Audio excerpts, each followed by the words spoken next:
ससुराल की रीति। एक लड़की विवाह करके ससुराल में आई। घर में एक तो उसका पति था, एक सास थी और एक दादी सास थी। वहां आकर उस लड़की ने देखा कि दादी सास का बड़ा अपमान तिरस्कार हो रहा है। छोटी सास उसको ठोकर मार देती, गाली दे देती। यह देखकर उस लड़की को बड़ा बुरा लगा और उसे दया भी आई। उसने विचार किया कि अगर मैं सास से कहूँ कि आप अपनी सास का तिरस्कार मत किया करो, तो वह कहेगी कि कल की छोकरी आकर मेरे को उपदेश देती है, गुरु बनती है। अतः उसने अपनी सास से कुछ नहीं कहा। उसने एक उपाय सोचा। वह रोज काम धंधा करके दादी सास के पास जाकर बैठ जाती और उसको पैर दबाती। जब वह वहाँ ज़्यादा बैठने लगी तो यह सास को सुहाया नहीं। एक दिन सास ने उससे पूछा कि बहू वहाँ क्यों जा बैठी। लड़की ने कहा कि बोलो, काम बताओ। सास बोली कि काम क्या बताएं, तू वहाँ क्यों जा बैठी। लड़की बोली कि मेरे पिता जी ने कहा था कि जवान लड़कों के साथ तो कभी बैठना ही नहीं, जवान लड़कियों के साथ भी कभी मत बैठना। घर में बड़े बूढ़े हो उनके पास बैठना, उनसे शिक्षा लेना। हमारे घर में सबसे बूढ़ी यही है और किसके पास बैठूं। मेरे पिताजी ने कहा था कि वहाँ हमारे घर की रिवाज नहीं चलेगी, वहाँ तो तेरे ससुराल की रिवाज चलेगी।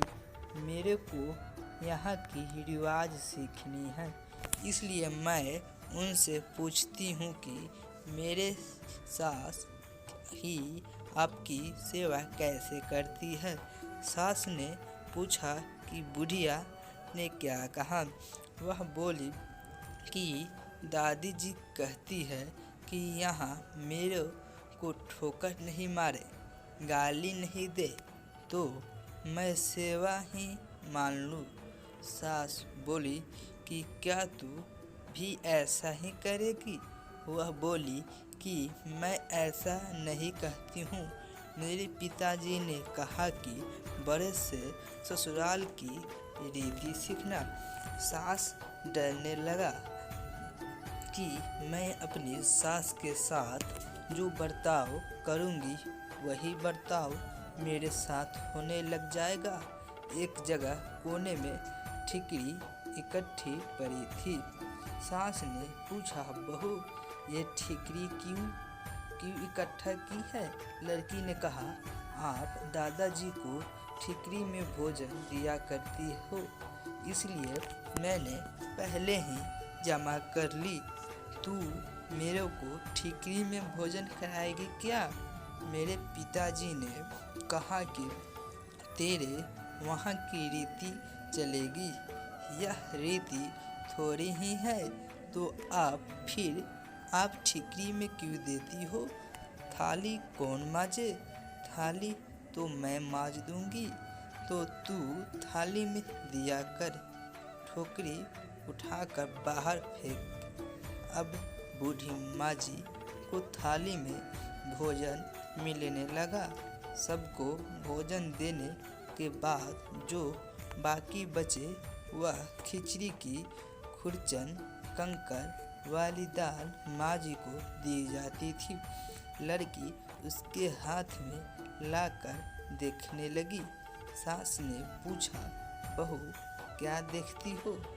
मैं देखती हूँ कि बड़ों को भोजन कैसे दिया जाए।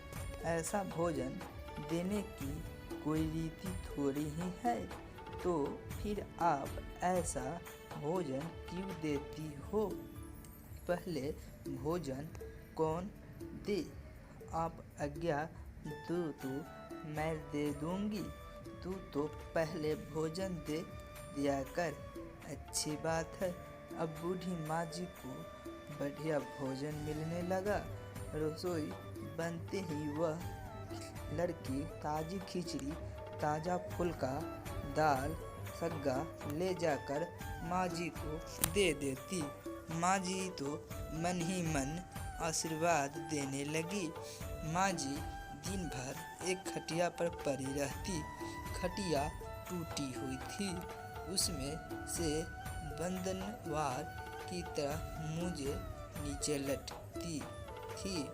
लड़की उस खटिया को देख रही थी।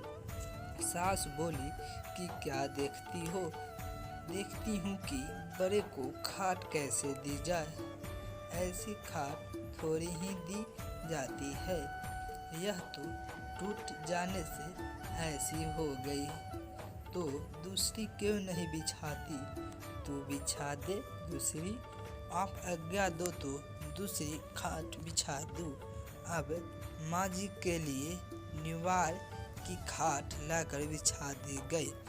एक दिन कपड़े धोते समय वह लड़की माँ जी के कपड़े देखने लगी। कपड़े छलनी हो रखे थे। सास ने पूछा कि क्या देखती हो? देखती हूँ कि बूढ़ों को कपड़ा कैसे दिया जाए। फिर वही बात, कपड़ा ऐसे थोड़ी ही दिया जाता है। यह तो पुराने होने पर ऐसे हो जाते हैं। फिर वही कपड़े रहने दे। क्या तू बदल दे? अब लड़की ने माँ जी का कपड़ा, चादर, बिछौना आदि सब बदल दिया। उसकी चतुराई से बूढ़ी माँ जी का जीवन सुधर गया। अगर वह लड़की सास को कोरा उपदेश देती तो क्या वह उसकी बात मान लेती? बातों का असर नहीं पड़ता, आचरण का असर पड़ता है। इसलिए लड़कियों को चाहिए कि ऐसी बुद्धिमानी से सेवा करे और सबको राजी रखे। धन्यवाद।